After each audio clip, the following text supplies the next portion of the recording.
Dis-nous pasteur.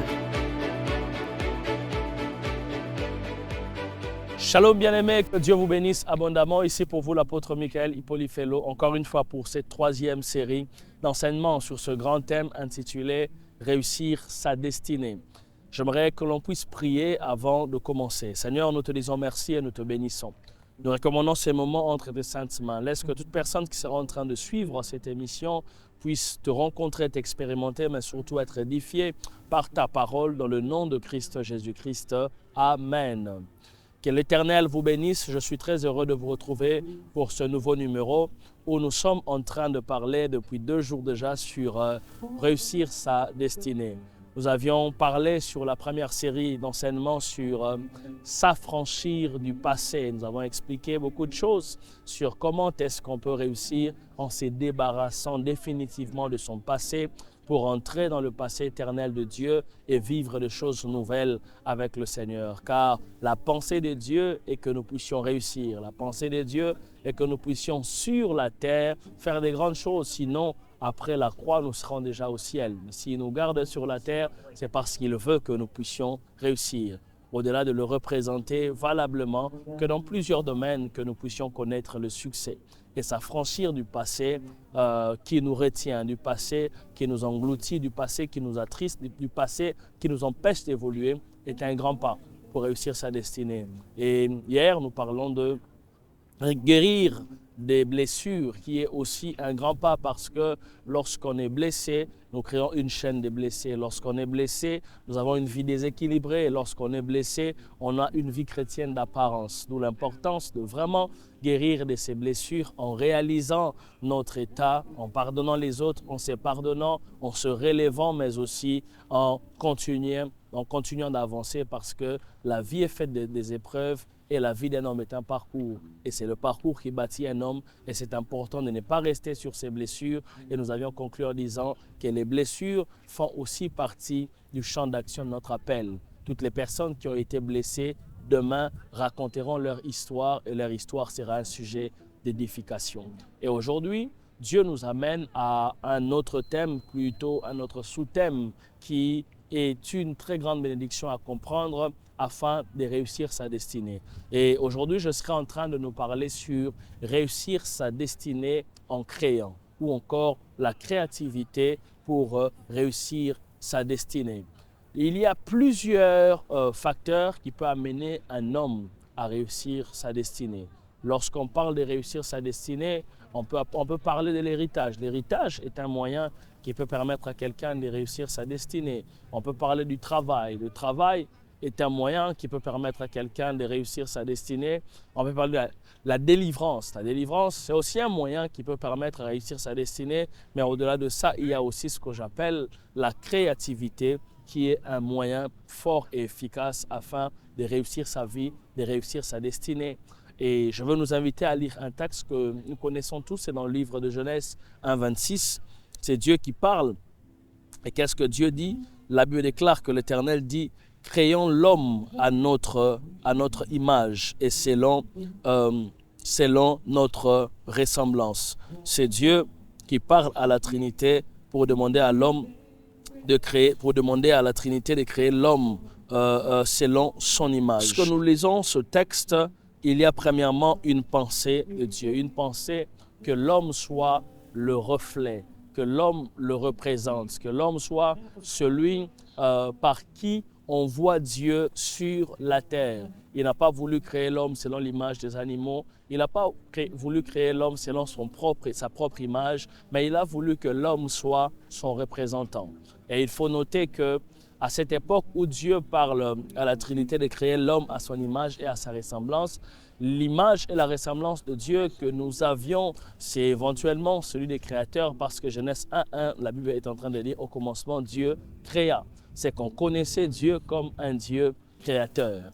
Donc si on doit reformuler ces textes, Dieu voulait dire à la Trinité, faisons de l'homme un créateur. Que l'homme soit ce que nous sommes, que l'homme puisse opérer à notre dimension de pouvoir créer, de pouvoir entreprendre, afin que l'homme arrive aussi à réussir sa vie. La créativité ou l'entrepreneuriat, il est important de savoir, ce n'est pas d'abord quelque chose que l'on apprend à l'école. Ce n'est pas quelque chose qu'on apprend à l'université. Ce n'est pas quelque chose qu'on apprend auprès de quelqu'un. C'est d'abord une nature qui est ancrée en nous en tant qu'enfant des dieux. Une personne qui se met à entreprendre, une personne qui se met à créer, exprime aussi une des facettes de Dieu. Autant qu'on peut voir Dieu par nous, par l'onction, la manifestation de l'onction, la sainteté, tout ce que vous voulez, il y a aussi cette dimension d'entrepreneuriat qui fait partie des reflets de Dieu, des reflets de la divinité sur la terre. Dieu voulait dire à la Trinité, nous voulons que l'homme puisse dominer. Nous voulons que l'homme fasse des grandes choses, mais on veut faire de lui ce qu'on est. Voilà pourquoi Dieu a d'ailleurs laissé à l'homme l'apanage de pouvoir nommer les animaux, parce que Dieu voulait que l'homme puisse être en mesure de pouvoir créer. Et toutes les fois qu'on crée, c'est la première information que je nous donne, toutes les fois qu'on se met à créer, nous devenons dominateurs, nous devenons dominants, nous devenons ceux qui dominent, de ceux qui créent des richesses. Et le fait de pouvoir entreprendre, le fait de pouvoir créer est un grand pas pour réussir sa destinée.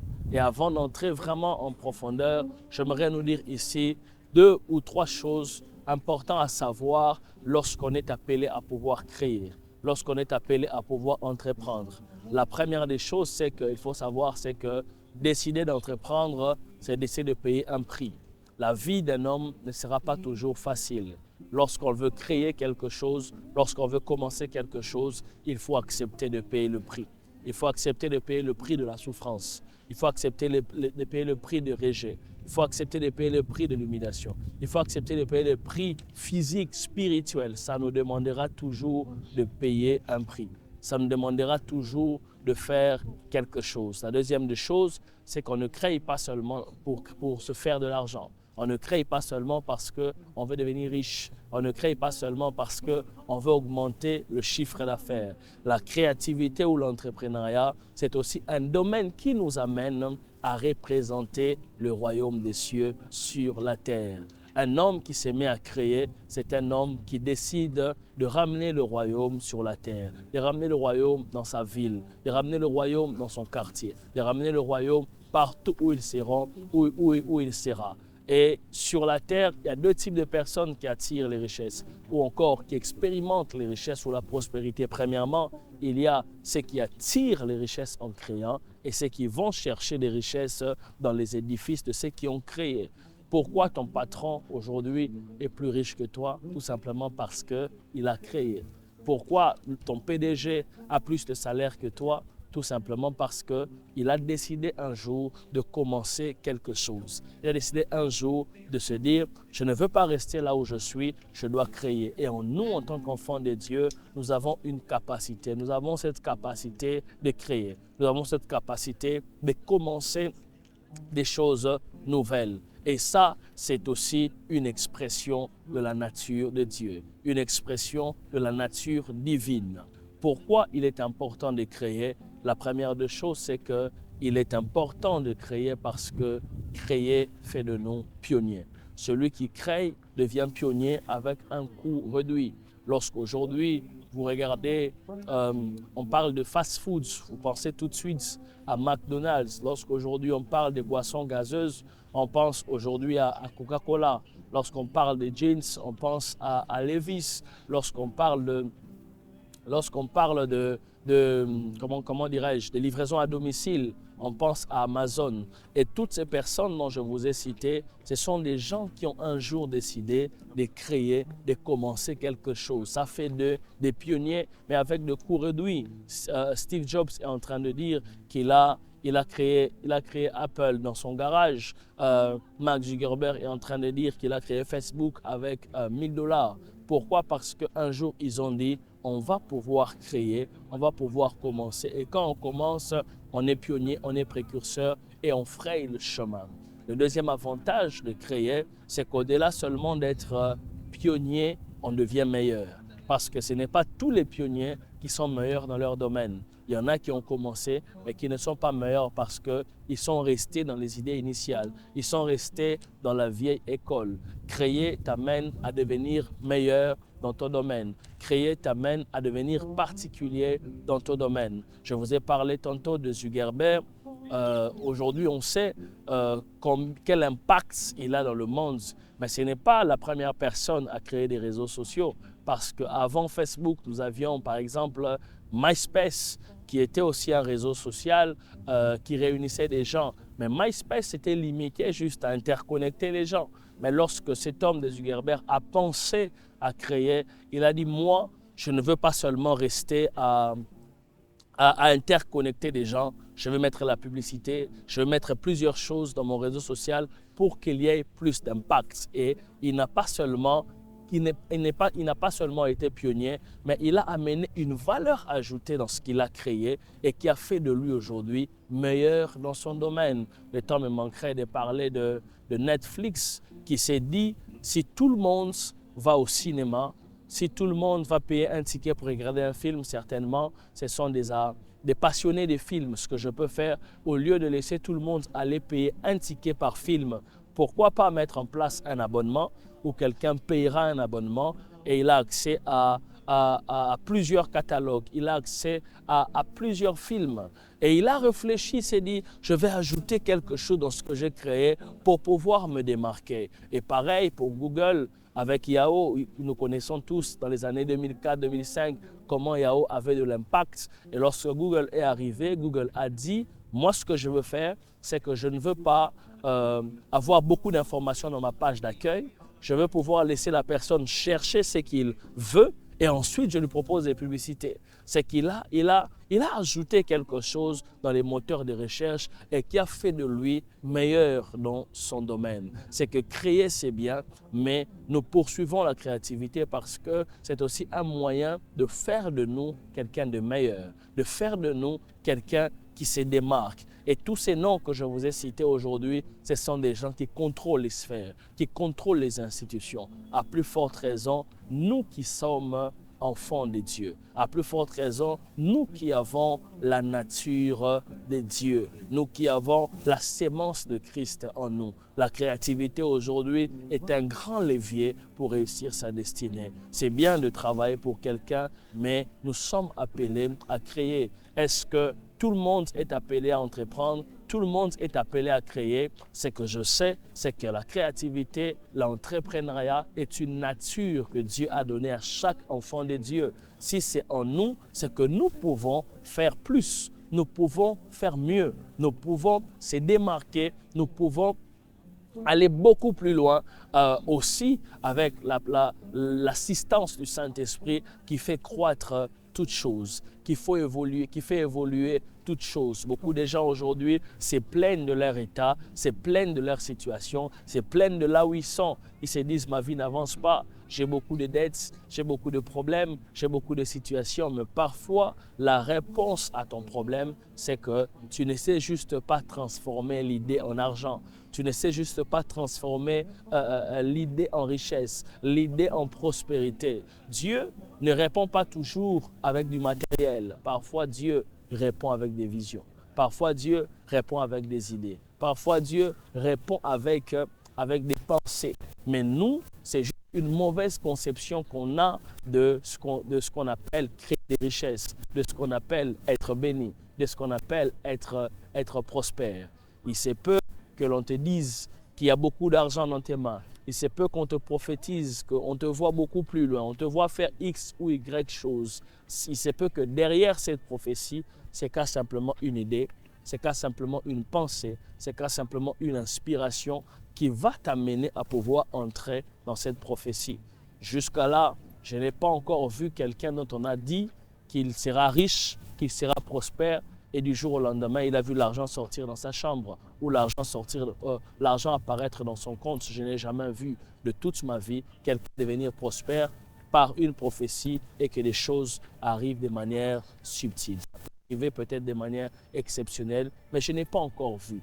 Mais ce que nous pouvons poursuivre, c'est de se dire, je veux créer, je veux manifester la nature de Dieu en commençant quelque chose, en commençant quelque part, afin de pouvoir avancer, afin de pouvoir réussir ma destinée.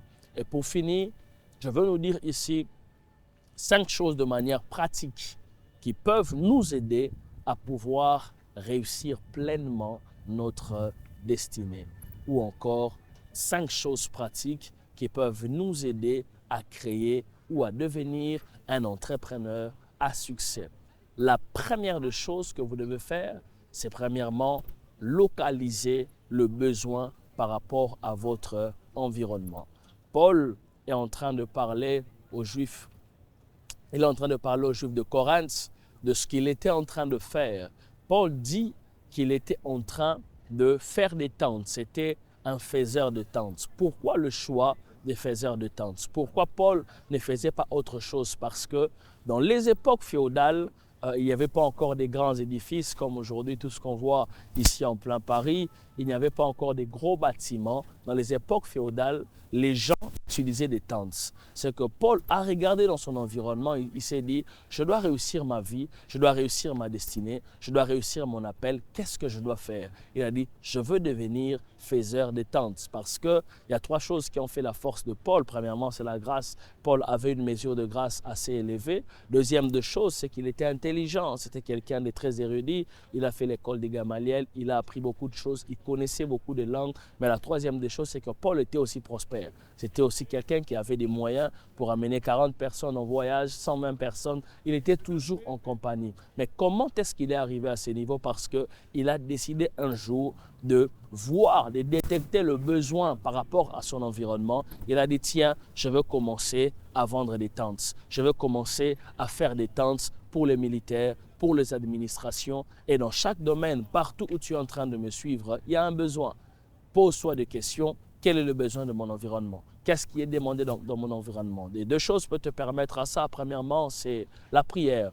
Par la prière, Dieu peut te révéler ce que tu seras amené à faire. Dieu peut te révéler dans quel domaine tu peux créer. Dieu peut te révéler dans quel domaine tu peux entreprendre. Et la deuxième des choses, ce qu'on appelle le benchmarking, qui est simplement une étude à voir dans ton environnement, qu'est-ce que les gens demandent, qu'est-ce que les gens achètent, qu'est-ce que les gens proposent, qu'est-ce que les gens cherchent. Et ça, ce sont des choses qui vont te permettre à faire un grand pas pour réussir ta destinée. Lorsque tu trouves ce qui est demandé dans ton environnement, la deuxième des choses, il faut maintenant chercher la valeur ajoutée. C'est que dans ce que je veux faire, dans ce que je veux entreprendre, dans ce que je veux commencer, quelle est la valeur ajoutée? Quelle est la chose que je veux mettre en valeur? Qu'est-ce qui me différencie des autres? Qu'est-ce qui fera en sorte qu'on vienne chez moi et qu'on n'aille pas chez les autres? Qu'est-ce qui fera en sorte qu'on achète mon produit et qu'on n'achète pas le produit des autres? La valeur ajoutée est une clé importante pour pouvoir devenir entrepreneur à succès ou encore pour pouvoir créer. Je vous ai donné des exemples de Google, je vous ai donné l'exemple de Netflix et il y en a plusieurs. Dans tout ce que tu fais, il y a toujours une valeur ajoutée. J'ai l'habitude de le dire dans les écoles des entrepreneurs qu'il n'existe pas de marché saturé. Il n'y a aucun marché aujourd'hui sur la terre qui est saturé. Il existe simplement des têtes qui sont saturées.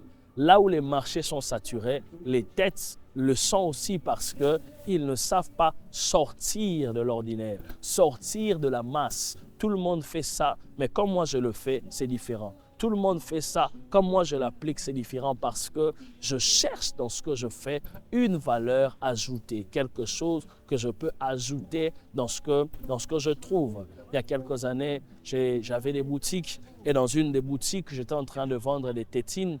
Et la particularité de ces tétines, c'est que c'était des tétines qu'on pouvait mettre des aliments. C'est que ce n'est pas comme toutes les tétines parce qu'il y a une valeur ajoutée. Je vendais aussi des cordes à sauter. C'est que dans les cordes à sauter, il y avait des compteurs automatiques. C'est que quand la personne achète, il s'est dit, je veux prendre ça parce qu'il y a une valeur ajoutée. Et ça, c'est quelque chose de très, très important, de toujours avoir une valeur ajoutée dans tout ce que l'on fait, de toujours avoir une valeur ajoutée dans tout ce que l'on veut commencer à créer.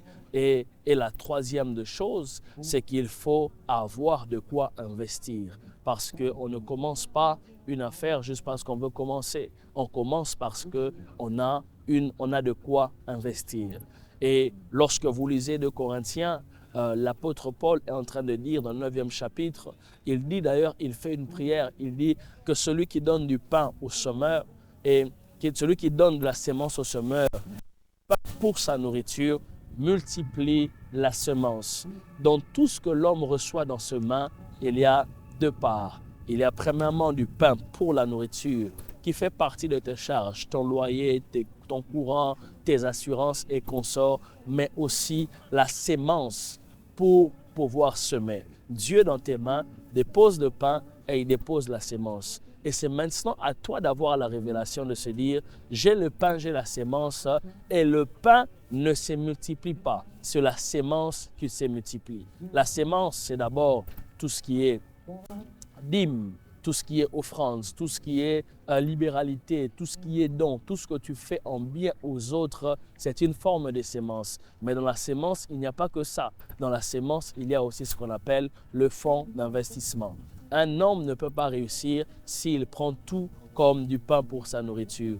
Il doit aussi avoir de la sémence pour pouvoir semer. Si tu ne sais pas épargner ou différencier du pain pour la nourriture et la sémence, tu ne pourras jamais créer. Il faut que tu te dises, dans ce que j'ai dans mes mains, j'ai de quoi investir. J'ai de quoi pour pouvoir s'aimer parce que ce qui se multiplie, c'est la sémence. Et lorsque tu trouves la sémence, Dieu finira toujours par te bénir derrière la sémence. Quand la Bible dit qu'Isaac sema à Guérard, la Bible n'est pas en train de dire qu'Isaac a donné dans les paniers de l'offrande. Non, Isaac a investi dans les champs. Il a commencé quelque chose. Et c'est là que Dieu, la Bible va plus loin pour dire, après cela, l'Éternel le bénit. C'est que Dieu a attendu qu'Isaac utilise la sémence pour le bénir. Dieu a attendu qu'Isaac utilise la sémence pour le visiter. Dieu a attendu qu'Isaac investisse pour que la bénédiction l'accompagne. Et ça, c'est majeur. Et la quatrième des choses qui est très, très importante, c'est que sois excellent dans tout ce que tu fais. Applique l'excellence dans tout ce que tu es en train de faire. Applique l'excellence dans tout ce que tu es en train de réaliser comme projet. Lorsque Dieu envoie Samuel chez Isaïe, la Bible déclare que l'Éternel lui dit d'aller oindre David. Quand il arrive, il regarde Eliab, il se dit certainement celui. Mais la réponse de Dieu ne nous atteste pas seulement le rejet d'Eliab, mais nous ouvre aussi une brèche. C'est que la Bible est en train de dire, Dieu dit à Samuel que lui, je l'ai déjà rejeté. Au-delà de le rejeter, l'homme ne regarde que ce qui frappe aux yeux. Ça, c'est très important. L'homme ne regarde que ce qui frappe aux yeux. Qui seront nos premiers clients? C'est des hommes. Qui sera les premières personnes qu'on sera en train d'aborder? Ça sera des gens. L'humain ne regarde que ce qui frappe aux yeux. Comment tu présentes ce que tu crées peut déterminer jusqu'où tu peux aller avec. Comment tu présentes ton affaire peut déterminer jusqu'où tu peux aller. Comment tu présentes tout ce que tu fais, et ça, c'est très important. Les chrétiens aujourd'hui, on est plus dans le fond, mais il n'y a pas que le fond, il y a aussi la forme qui est très importante. Tu peux avoir un bon projet, tu peux avoir une bonne entreprise, tu peux être en train de faire beaucoup de belles choses, mais tout simplement tu le présentes mal et les gens ne l'acceptent pas. Tu les présentes mal et les gens ne le prennent pas. L'excellence est aussi le reflet du royaume dont nous appartenons. Il faut être excellent dans tout ce que tu seras en train de faire. Même si c'est petit, n'est-il pas écrit? Ne négligez pas le faible commencement, parce que le plus important, ce n'est pas de commencer faible, mais avec qui tu es en train de commencer faible. Avec qui, si tu commences avec Dieu, Dieu finira par agrandir cela. Même si c'est peu, sois excellent. Même s'il n'y en a pas assez, sois excellent. Même si ce n'est pas dans toutes les conditions, bats-toi pour l'excellence. L'excellence, c'est d'abord un état d'esprit. L'excellence, c'est d'abord dans le mindset, c'est d'abord dans ta tête. Présente bien tout ce que tu fais. Et je crois avec la grâce de Dieu, Dieu va attirer des gens. Avec la grâce de Dieu, Dieu va attirer des clients. Avec la grâce de Dieu, Dieu va donner l'éclat parce que tu poursuis l'excellence. Et la Bible déclare que celui qui est fidèle dans peu, Dieu lui donnera beaucoup. Si tu es excellent dans peu, Dieu te donnera beaucoup pour continuer d'être excellent. Et la dernière des choses, pour devenir un créateur, un entrepreneur à succès, allez vers les clients. Allez vers vos prospects. Ne commencez pas, ne créez pas en croisant les bras. Ne créez pas en se disant je vais attendre que ça vienne vers moi. Dans la vie, il faut apprendre à retrousser ses manches et à aller chercher les gens. Aujourd'hui, vous connaissez cet homme ou encore cette industrie qu'on appelle KFC. KFC n'a pas commencé juste comme ça. L'histoire de cet homme, c'est qu'il faisait du porte à Kentucky. Il allait ici, il toque, il demande « Est-ce que vous voulez du poulet grillé ?» Les gens prenaient, les gens achetaient. Il faisait du porte à porte. Il allait maison par maison, il frappait, il cherchait des gens par lui-même. Et aujourd'hui, il est devenu ce qu'il est devenu. Tu dois t'élever, tu dois aller chercher les gens. Tu dois aller chercher les gens à l'église, les gens dans la famille, lui présenter ton produit. Voici ma créativité, voici ce que j'ai fait, voici ce que j'ai accompli et Dieu te fera grâce. Dieu marchera avec toi et tu finiras par réussir ta destinée. N'aie pas honte du début. N'aie pas honte de se dire « j'ai encore un abonné, j'ai encore un produit ». Non. Tous ceux qui sont aujourd'hui à 1 million ont commencé à 1. Tous ceux qui sont aujourd'hui loin ont commencé quelque part. Assume ton activité. Assume ce que Dieu dépose dans ton cœur. Assume ce que Dieu te demande de faire et va chercher les gens. Prouve-leur, montre-leur ce que tu fais et avec la grâce de Dieu, tu pourras créer, tu pourras vendre, tu pourras réaliser des grandes choses parce que tu es appelé à réussir ta destinée. J'aimerais prier avec 2 catégories de personnes. La première catégorie de personnes, c'est tous ceux qui ont une inspiration, ont une idée, mais ne savent pas comment l'appliquer, ne savent pas comment le sortir.